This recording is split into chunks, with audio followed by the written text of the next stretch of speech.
Welcome back to the Crypto's Key Conversation, and this was hitting so hard, man. I love this video, the gentleman that put this together. This is absolutely massive, and this is the energy that's coming outside of the XRP Army, XRP community. This is huge, and this is how we should stand together as a whole in the whole crypto space in general. We have to realize that we have to stand up to fight the good fight against the people that are trying to fit their narrative and try to control the industry. This is absolutely huge, man. And shout out notfinancialadvice.crypto for putting up this video. That's huge.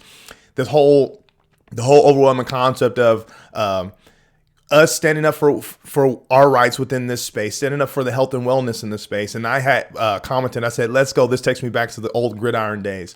Hashtag XRP Army coming in full force, continuing to apply pressure. No conspiracy theory, no unfounded speculation, straight facts that are not in dispute. The truth shall set you free. And that's just the hard truth right there. I wanted to start this video with that energy, and we're going to end with this video too, because this is literally how I feel. This is the energy that I'm getting from the XRP community, especially with us applying the pressure from, being amici with Johnny Deaton in the class action lawsuit, over 74,000 members within there. You have Jason Foster in Power Oversight. You have Charles Gasparino and Eleanor Taylor applying pressure, and just the community in general. This is huge. More eyes are on this case. More eyes are starting to see the corruption, the blatant corruption within the space, especially when it comes to the SEC and the parties involved. It is absolutely massive. We have made a difference and an impact for history to come. And this is truly going to set precedent, going forward into the future with this space. Super exciting, a lot of energy. Coming over here, starting with James K. Fallon. He says, this was, I think he put this up yesterday. Yeah, October 26th. It says, the SEC takes no position on the motions to file amicus briefs by the Investor Choice Advocates Network and Spin the Bits, Inc., but requests that it be able to respond in reply brief in support of the SEC's motion for summary judgment. So long story short, they're waving the white flag of like, hey, we're not even going to try to object because the judge, keeps shutting it down. And that's what, Alex Cobb and Jeremy Hogan were talking about. But, you have, what is it? I think he says 5, 6 amicus briefs that were filed. Crazy. Applying constant pressure.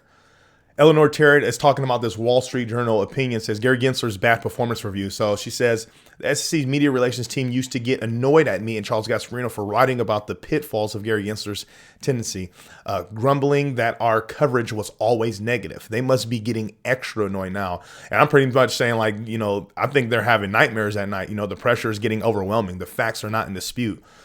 Stuart Alderati is commenting on it as well. This is Ripple's general counsel here. It says, the SEC's Office of Inspector General, so the OIG report is worth a read. Besides the embarrassingly bad performance review, the OIG concludes, quote, there is an uncertainty whether the SEC has jurisdiction over crypto. This is the SEC's own cop on the beat talking. Crazy. Crypto Law US, this is Johnny Deaton, says, quote, Mr. Gensler is sprinting to impose new burdens on business in line with a progressively desire to achieve via regulation that Democrats cannot get through Congress. Investor protection is an afterthought. Investor protection is an afterthought. But what is our current chairman of SEC, Gary Gensler, always talking about when he gets on, these interviews, right? If they're not pitching softball questions at him, he's talking about, it's about investor protection and transparency. But it's like he literally personally himself disregards all that. And not even to say that the SEC's involvement in general within the space, but to sit here and claim, investor protection is everything. Who are you protecting? You have over 74,000 people, XRP holders within a class action lawsuit, which is a very small percentage in relation to the actual investors within the XRP community in general. You still can't even give them a time or day or respond to them. But it's about investor protection. So this whole quote of investor protection is an afterthought couldn't be more true. And it's based on actions and the facts. Jeremy Hogan says, great article from Professor J.W. Verrett arguing, among other things, that the SEC is improperly using Howey as a whip to drive the crypto cattle into registration. The SEC is treating people like a Ponzi schemer, not a shaper of money's future. I mean, look at this. Everyone's talking about it. It's crazy. It's so exciting to see, more and more, press coming out, more people making videos, more people, spreading information, because it needs to be made aware. Johnny Deaton from the get-go, the drop of this lawsuit, was talking about it's not there's people out there that are happy that or excited about the SEC going after Ripple and XRP and those are crap coins and centralization and all these different things, right? But it's like he was stating from the get-go, if you think that this is just coming after XRP and Ripple, you are sadly mistaken. This is just their gateway to try to control and dominate the entire industry and then bring it into their so-called compliance, as they say, these registrations. And they're coming after everybody. And based on the facts, based on, the SEC and Chairman Gensler going after, platforms and, exchanges, trying to come after DEXs, doubling their what do you call it, regulation force, or, their crypto force. Like, it's quite evident that they're going to continue to take and siphon as much as they possibly can. So it's so huge and it's paramount that we come together as a community, as one, and stand up for what's right. Whether you like Ripple or XRP or not, realize that, hey, if Ripple loses this thing, it's going to be all bad for everybody. And it made it quite clear. Even Jeremy Gensler came out after saying, after they said Bitcoin and Ethereum were commodities, Chairman Gensler made it quite clear in his little, I guess you could say, he was hinting at, the Ethereum ecosystem isn't safe, especially shifting from proof of work to proof of stake. I mean, really think about this. XRP was already deemed virtual currency, right, by government officials. But you have the SEC suing them, saying that it's a security. Even the secondary sales of XRP on the market is a security. So now they were saying, you have William Hemmons, infamous Ethereum Free Pass Piece, saying Bitcoin and Ethereum are commodities.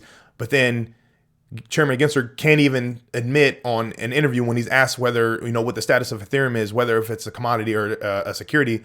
He can't even admit that. We don't talk about, one particular asset. But hey, it was already deemed a commodity by, a former SEC representative. But you can't talk about it. But behind closed doors, you give the green light of like, yeah, it's a commodity. But then you come out saying, oh, the shift from proof of work to proof of stake, that puts it in securities light. It's like, what the heck? That's a perfect example of no one is safe. We have to stand together. Moving on here. Here goes the article. There's a bunch of like these little pop-ups and stuff here. But yeah, it's definitely worth a read. Go ahead and read through it. I wanted to touch on this. This from Coinbase. It says, quote, I want the whole industry to collaborate more.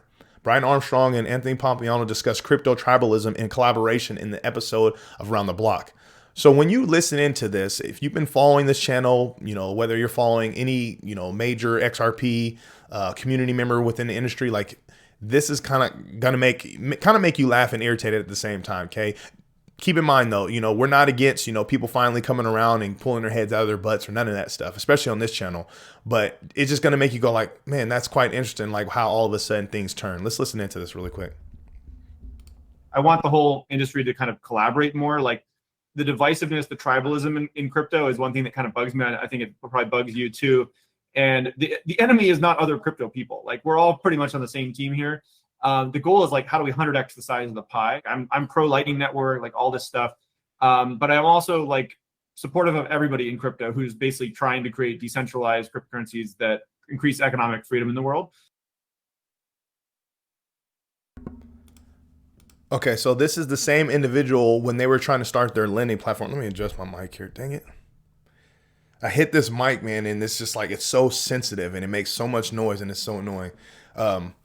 So Brian Armstrong was the same gentleman that was trying to come out with his lending platform and got shot down by the SEC. And so instead of standing up and fighting, for their right and their ability to do that, he kind of cowered down and just stopped, right? I remember Johnny Deaton coming out, tweeting at Brian Armstrong like, hey, you should do A, B, C, and D to kind of get this thing rolling.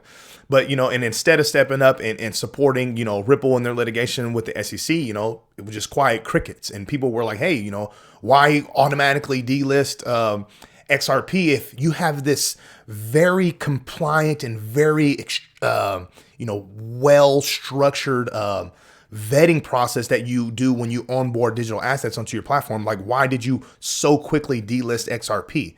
Like, this is the same individual. This is, his platform. So it's like, if you're saying, all I want the whole industry to collaborate more, stop the tribalism, collaborations, it's like, okay, well, like, where was it? Where was it at this entire time? Now, if you're truly coming around and you are, you know, here to fight the good fight and support one another, especially when it comes to Ripple, like, okay, cool, that's great. But like, we've been shouting at the rooftops for this for what, over a year and a half now? Absolutely crazy, man. So when I first heard that, I was like, dang, I was like, really? Okay, good. Let's do this thing. Let's get it rolling, right? Everyone collaborate. But it's like, really, man, where was that all at? You know, kind of crazy. So we had everyone in the XRP community was coming down here saying, you know, hey, you know, relist, you know, XRP, and they were talking about the tribalisms for Bitcoin and Ethereum and all this stuff. So definitely some good reads down here in the tweet thread. But I just thought that was interesting. I wanted to put that up. I'm kind of rambling on that one now. Okay. So for those of you who have seen this video, this is huge. I don't know if this is going to be copyrighted or not because it's got like some music on it, but I'm going to play it anyways. And I might leave my mic on. Actually, no, I might not. Whatever. It says debt ratio 10-to-1 XRP codex value because utility. Get your investor hat on, relax, and enjoy the ride. So this is from Hyon SPD.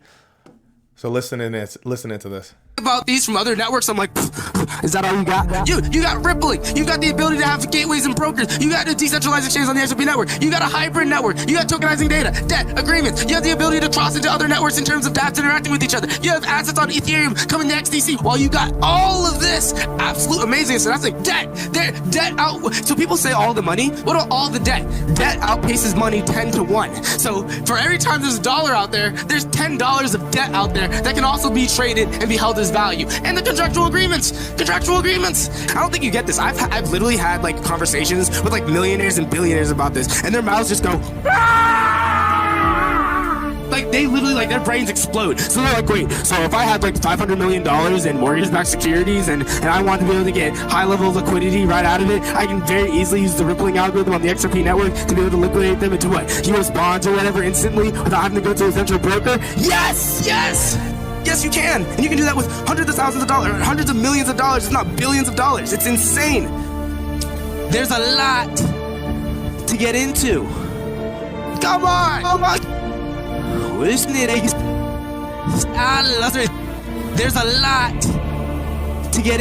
lot to get into. I mean, it's crazy. I'm going to end on this one right here because this is really what the energy is like. It's crazy.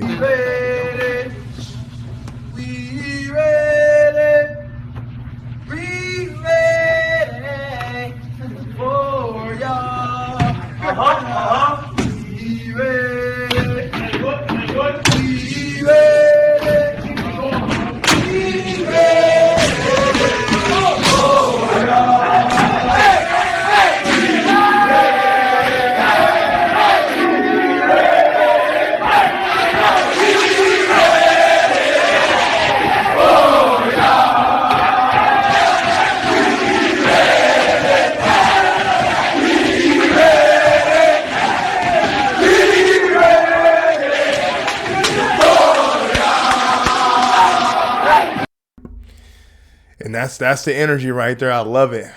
Hey, thank you for being here at this video. I really appreciate all the support. Make sure you come to the Crypto's Key Conversation YouTube channel, subscribe, follow us on Twitter at Crypto's Key 1. With all that being said, stay strong out there. Be safe.